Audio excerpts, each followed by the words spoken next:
So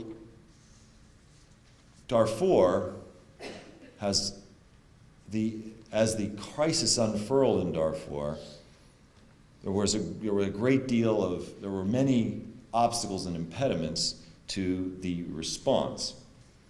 And now, I think we've got to start talking about what it is that can provide us some hope with what is happening there so that we can then figure out what to do.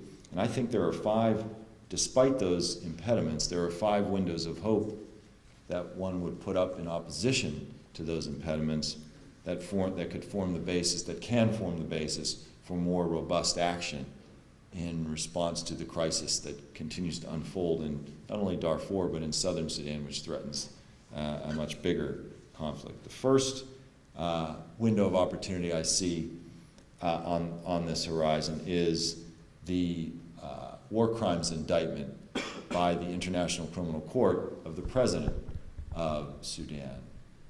Now, there was a short-term negative repercussion from that indictment last year when the government of Sudan, in retaliation, threw out a bunch of the humanitarian organizations operating in Western Sudan. But this is the first time that there is a real potential consequence for the commission of genocide.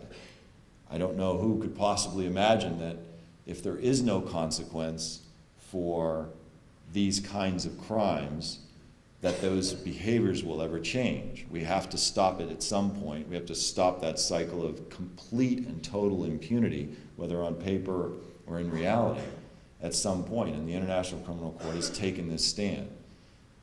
The wheels of justice grind slowly. Ask President Milosevic, ask Charles Taylor, people who laughed at their indictments by the International Criminal Tribunal of Yugoslavia and the mixed court in Sierra Leone. Milosevic died in prison. Charles Taylor is being tried now for war crimes and crimes against humanity. Bashir is destabilized by this, and he can't travel to many countries because he doesn't know if he's going to be captured, and has a significant impact, and it creates a point of leverage on the Sudanese government that we have yet to exploit. Second window of opportunity concerns China.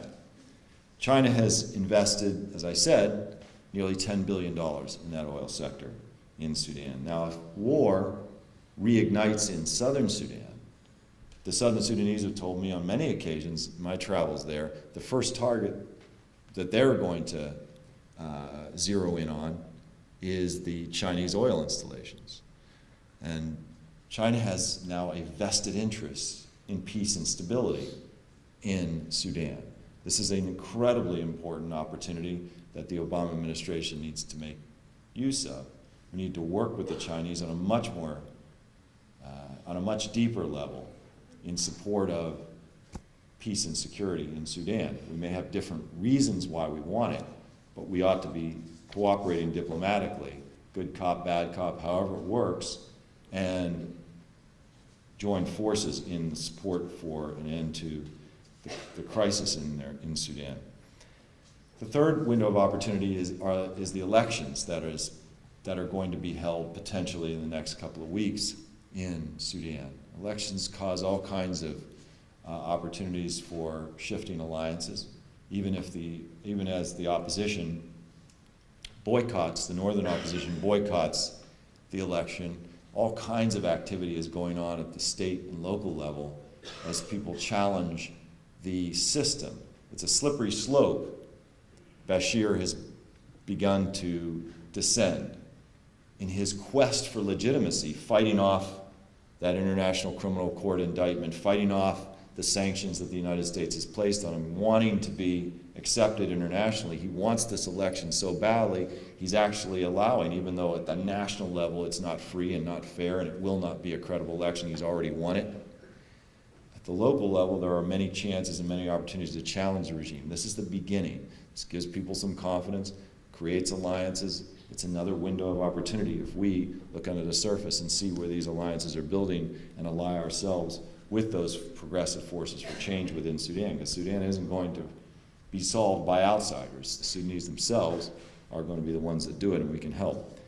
The fourth window of opportunity remains, even a year and a half or a year and a quarter into its term, the Obama administration.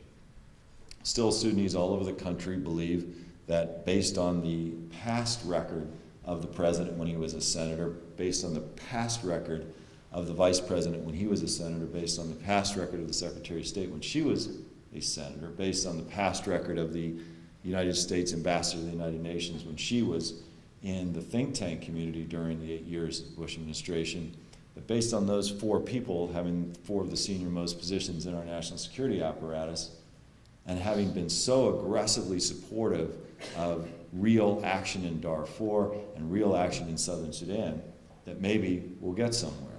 So sea legs having been gotten now, potentially in the aftermath of the health care bill, slowly but surely, we may see Obama come into his own as a foreign policy president. It took President Clinton a long time. Christopher talked about 1994. You could continue after that. There were gaffe after gaffe, mistake after mistake, until Clinton, over time, through those mistakes, through all those,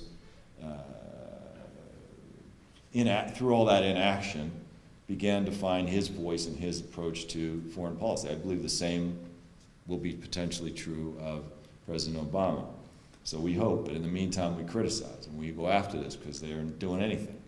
And they need to do much more. In fact, the special envoy that he named is a counterproductive force often, Scott Gratian. And so we spend a lot of our time criticizing and critiquing what he's doing and trying to provide alternative approaches more consistent with what Clinton, Biden, and Obama talked about what they were going to do when they were senators and when they were candidates.